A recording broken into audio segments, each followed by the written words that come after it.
It's Monday, and we are starting out the week with some fantastic spoilers. Let's do this.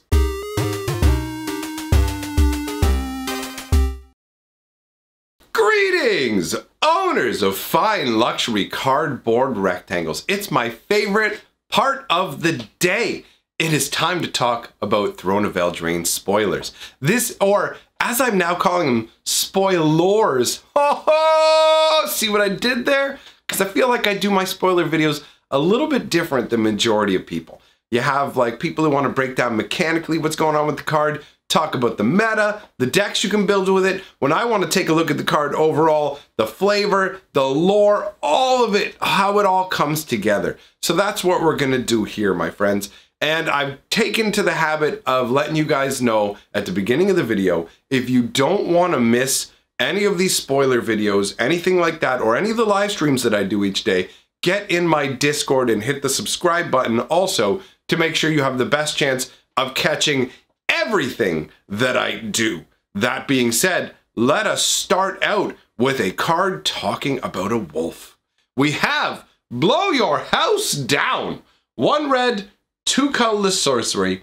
Up to 3 target creatures can't block this turn. Destroy any of them that are walls. And the flavor text says, you think these walls will protect you? You have a dim view of the power of the wilds. And that's Marilyn Barrow Witch. So, the artwork depicts a gigantic wolf and a house being blown down. Now, we all know what card, like what this is referencing. This is referencing the 3 Little Pigs concept where the big bad wolf would come and blow the houses down. And that's why it's up to 3 creatures can't block. These are nice nods to the 3 Little Pigs, while also making a card that even if you didn't know it was tied to 3 Little Pigs, makes sense. You have essentially a witch that is causing massive gusts of wind to rip through this little village and smash things up, while you have a gigantic wolf from the wilds ready to eat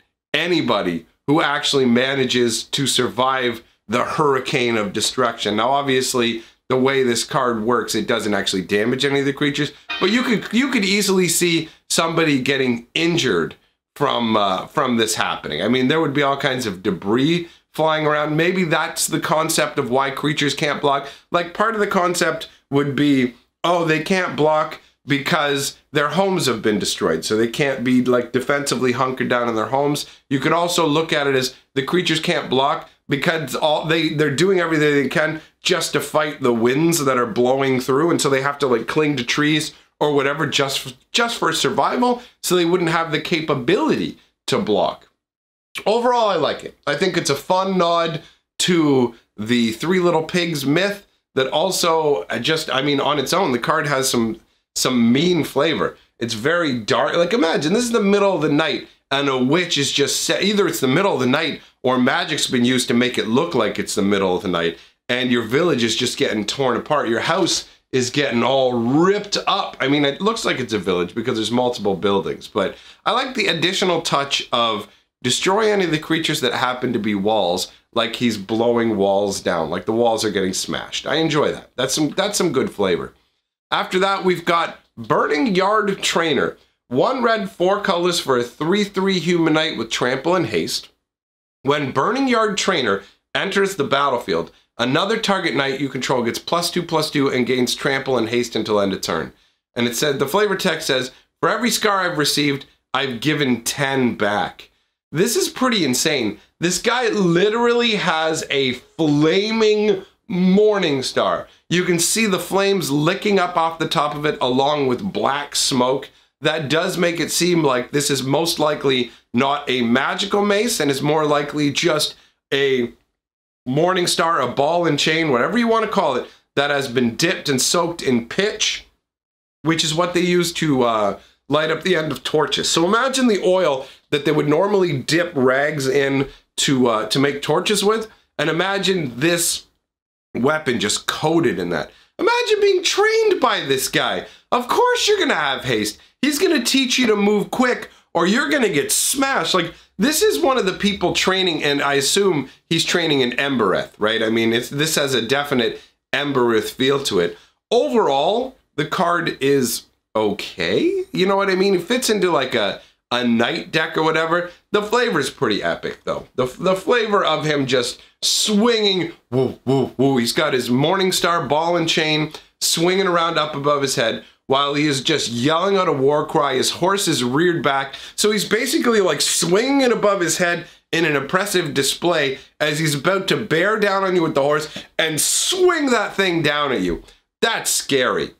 For every scar I've received, I've given 10 back. Now, does he mean for every scar he received in training, he's given 10 to other people? Or does he mean for every single person who's injured him, like in battle, he's given them 10 back? He just gives back 10 times as hard as he gets.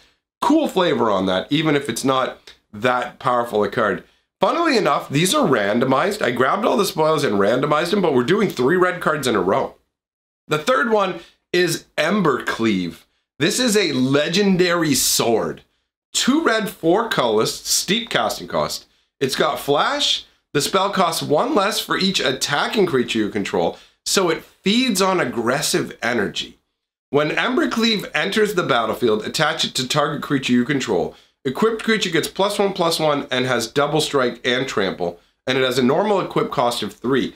So this feels like a mythical legendary sword that belongs to the Embereth and that feeds on rage and the frenetic energy unleashed in battle. Hence the fact that it costs less for each attacking creature you control. The fact that it shows up instantaneously in combat makes you think of a magical sword that its bearer can summon to its hand. You know how there's some weapons that the wielder of them can actually summon to their hands? Boof. And the artwork is intense, man. All you see is red. The red of fire, like there's electrical looking magic kind of flowing around the blade as well. It looks like this sword has just been used to lay waste. And I really like the contrast of like the dark plate mail. You've got the bright red energy, then you've got dark plate mail, and Ember Cleave itself is almost like a black blade that would absorb sunlight or something along those lines. It has a very legendary feel. Honestly, in the background, I'm not 100% what's going on. You can see there are like swords stuck in trees. I don't know if this guy has started some kind of forest fire. All the swords represent the energy of attacking to me and represent the reduction of cost. But we now have a legendary sword in the set. This may be the set's Excalibur. You know, that may be what we're looking at. But either way, this is a potent card. I can see why it's mythic. On the surface of it, your brain goes, wow, 6 mana is a lot to cast for this. But the fact that when you put it out, you can put it out at instant speed, it attaches to a creature and gives them +1 and +1 and double strike along with trample is going to be, this is going to be a game deciding card. This sword is going to make a big impact, in all honesty. I look at it and go, this is fantastic. I love the flavor of it, and the power level is on point too. There are people out there who are saying, oh, there's not much power in the Throne of Eldraine set. Well, take a look at this card and tell me that again. Moving on, we're finally leaving the red cards behind for a moment. We've got Ferry Guidemother, obviously a play on Fairy Godmother. 1 white for a 1/1 fairy. The adventure that it goes on is target creature gets +2/+1 and gains flying until end of turn. And otherwise, it's a 1/1 flyer. No one is so lost that a fairy can't find them. I love the flavor. I love the flavor of this card. The ability of giving +2/+1 and flying to a creature represents the Fairy Guidemother taking this individual on a spiritual journey. I love the artwork where you can see her. It's like she is in this ancient ring of stone. Obviously, you've got the pillars or whatever. It just makes it feel like you could be out wandering, like you're outside of the city limits. You're out in some kind of like nature monument. The sun has just fallen and it's like night has just come. And there's the Fairy Guidemother. And you can actually see rays of moonlight illuminating her. And she looks so beautiful and fragile. And I also like the fact that this is a fairy that's on your side, because there are fairies that are neutral. There are vicious fairies like the ones that'll take your eyes. And then you have the Fairy Guidemother. And the flavor text is fantastic. No one is so lost that a fairy can't find them. This is great. I shudder to think how beautiful the special framed version of her must be, because we haven't seen all the special framed versions of all these cards. But Fairy Guide Mother, very nice, good flavor, fits in quite well. I like this a lot. After that, we've got Joust. 1 red, 1 colorless for a spell. This would actually be normally a green spell. Choose target creature you control and target creature you don't control. The creature you control gets +2/+1 until end of turn if it's a knight. Then those creatures fight each other. The wording of these newer cards sometimes throws me off, like Crawl Harpooner did. But either way, you get to pick a creature of yours, one of your opponent's creatures, they're going to fight, but your creature gets a +2/+1 bonus, which is pretty sweet. And the flavor is on point. The idea is this is jousting in a tournament. There is an unending tournament that never ceases. I believe that's held at Ember. And the flavor text says, life is a tournament that rewards the bold. And that's Sir Lane, Knight of Ember. Okay, so clearly this is Ember. And in the artwork, you can see an Ember Knight with their lance having charged down an opponent and just completely flinging them aside. Like, you can see the impact. If you look down near the bottom of the art below the lance, you can see the horse's head. You can see the blue rider's horse, which means that this individual has been plucked up into the air and thrust backwards. And it looks like they may not use jousting lances. They may be using full-on actual weaponry here. The Blue Knight has been so thoroughly defeated that he is flying backwards in the air with his arms outraised while his body is hunching over. And you can see off on the far right of the artwork that his weapon has been just thrown from his hand with such force. The impact of this smash is so heavy that everything's going in every direction. The horse is going in one direction, the weapon's going in another, he's flying backwards. This makes perfect sense for what would normally be a green card. And I like that. I like when they depart outside of it. Having a red creature fight another creature doesn't feel wrong. After that, we've got Murderous Rider. 2 black and a colorless. The adventure part is Swift End. This is a potent card. Destroy target creature or planeswalker, you lose 2 life. So for 3 mana at instant speed, you can destroy any creature or planeswalker and you lose 2 life. But then you get to set the Murderous Rider aside in the exile zone forever, whenever you want to cast him. And he is a 2/3 lifelink. And when he dies, you put it on the bottom of your library. My guess is because he would be way, way, way too powerful if they just let him go to your graveyard. You could use things like Eternal Taskmaster, Gravedigger, other cards to keep snagging him back, and you'd be able to recur, like when you put him back in your hand, you can use him as creature destruction again. So he's pretty gross. But it's also cool that he goes to the bottom of your library because there are ways to abuse that too in combo scenarios. So overall, this is a really, really powerful card. And Zombie Knight is a cool concept. I like the way that it's shown. At first, you just look at it and go, oh, it's a Black Knight. And then you go, oh my God, look at how emaciated and ruined its horse is. And then you look up at him and you're like, oh my God, look at him. There's a sickly green glow on his armor and coming out of his body. You can see multiple arrows have struck him and haven't stopped him for a second. There are even arrows sticking up out of the horse, or those might be crossbow bolts because they don't seem to have any fletching on the bottom. So it's possible that those are either crossbow bolts or they're old arrows where the fletching has been just busted off from brushing against trees or whatever. This would be a terrifying sight. And the background behind him of like the muted tones of it, the boggy feel of it, it totally just brings that level of horror up a notch. This is a very solid card. Good Lord. The fact that the creature destruction's at instant speed is really impressive to me. Then we've got, this may be my favorite card of the whole set. It's going to be hard to top this. This is the Questing Beast. It's cool on so many levels, guys. This is the beast that actually like seeks out the worthy. In the book, I should say, in the Throne of Eldraine book, this is the beast that seeks out the worthy and sends them on the 5 quests. And if they manage to win all 5 quests, then they get to become the High King or High Queen, the ruler of all of Eldraine, or at least the realms of mankind. You can't really rule over the wilds, but you will be the ruler of all the domains of man. So, Questing Beast is 2 green, 2 colorless for a 4/4 Vigilance, Death Touch, Haste. This is insane. Questing Beast can't be blocked by creatures with power 2 or less, so good luck gang blocking it. Combat damage will be dealt by creatures you control can't be prevented, so protection from green goes out the window here, baby. And whenever Questing Beast deals combat damage to an opponent, it deals that much damage to target planeswalker that player controls too. This card is bonkers.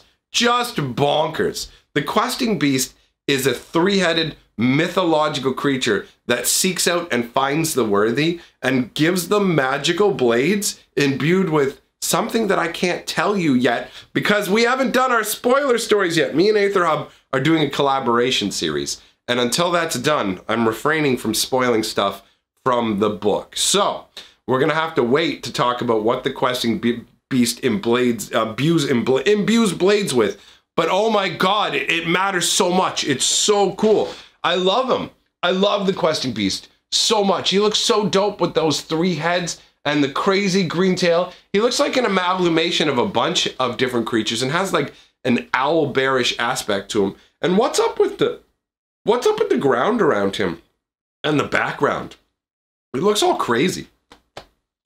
Sorry if my talking sounds a little weird. I'm having some physical problems today that are making me a little off, boys. So sorry for that.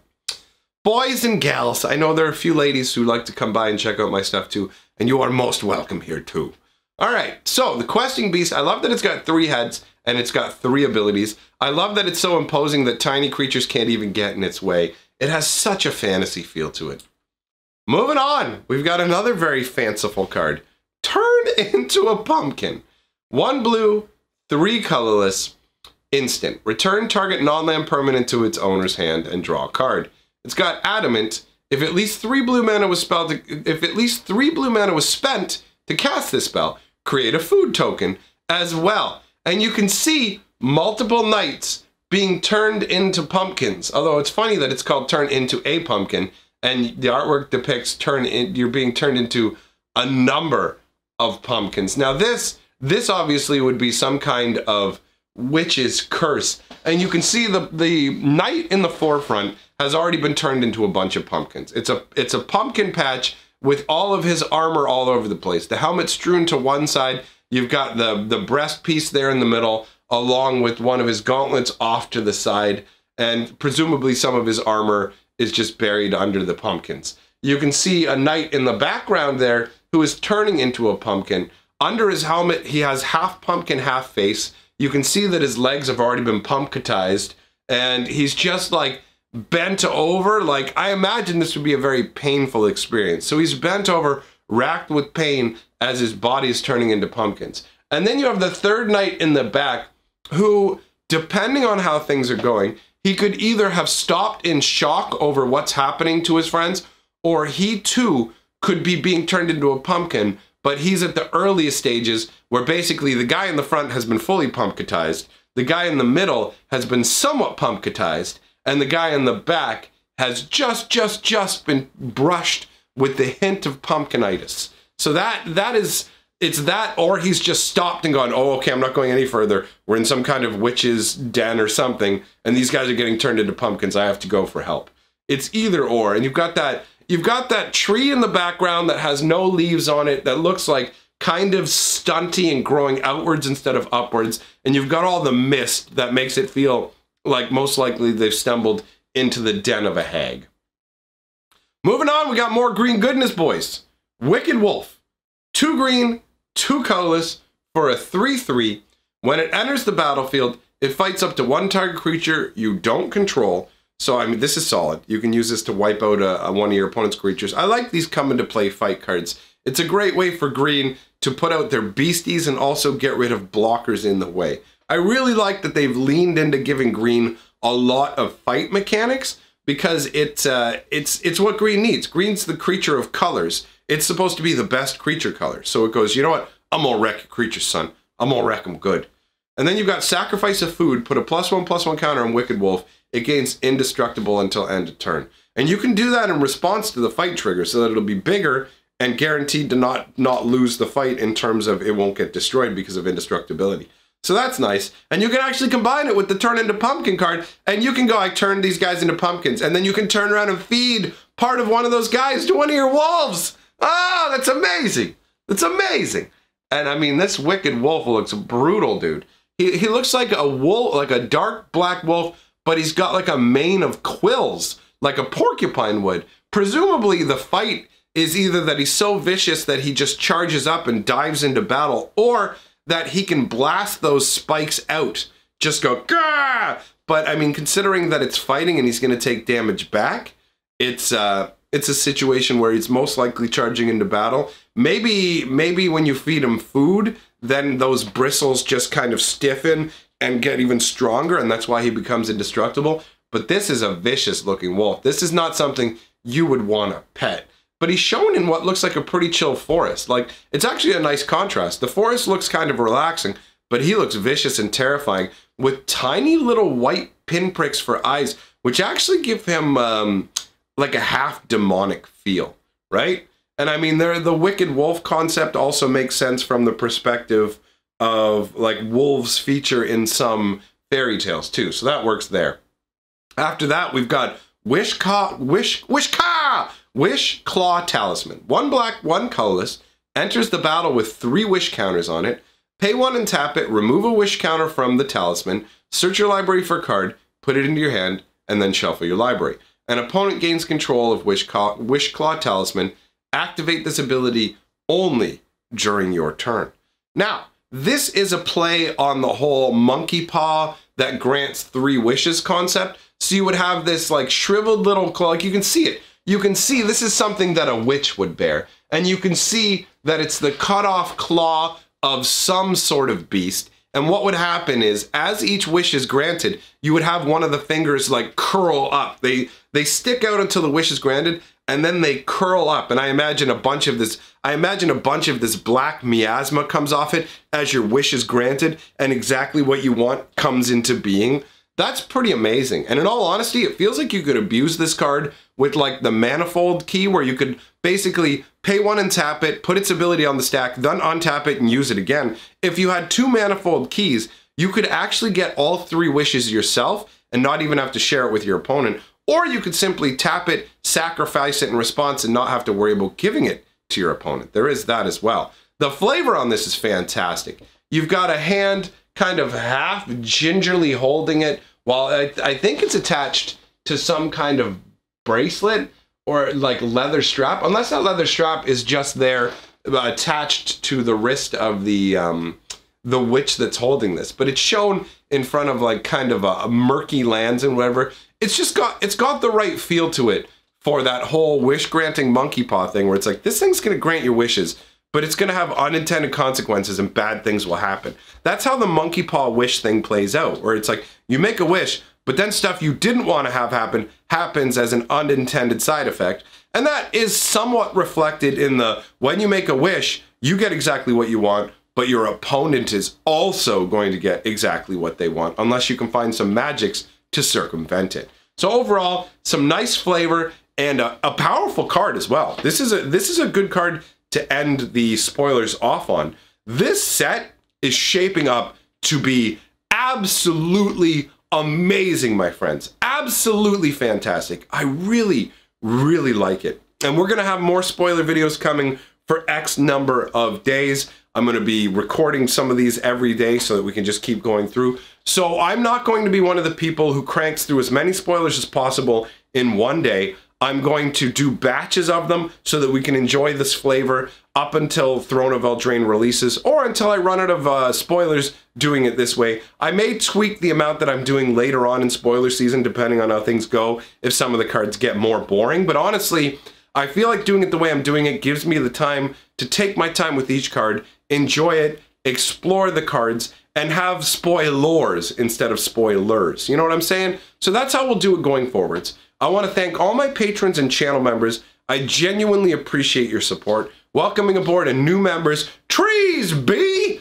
Thanks for joining the membership yesterday, buddy. Genuinely appreciate that. It means a lot to me to have you guys here. Everybody who comes and watches my videos and comments, thank you very much for allowing me to live my dream, because this is the absolute best. Now, if you've been enjoying these videos, but you haven't seen all of my spoiler videos, I am going to, at the end of this video, I'm going to link a couple things for you. I'm going to link the entire spoiler playlist for Throne of Eldraine. So I'll put that together today, and you can watch all the videos if you haven't already. We'll go over all the flavor of all the delicious cards. I'm also going to link a hilarious video from my second channel at the end of the video, in case you didn't know about the channel and you want to have a good laugh. Come on over. It's a fantastic and fun video. Bear in mind, my other channel contains more colorful language. It's more like my live streams where we get a little bit wild. Speaking of live streams, if you don't want to miss my live streams either here or on Twitch, because I am going to be streaming on Twitch today, join my Discord. That way you won't have to worry about missing anything. So, to all of you, I say thanks for being here, and I'll see you next time.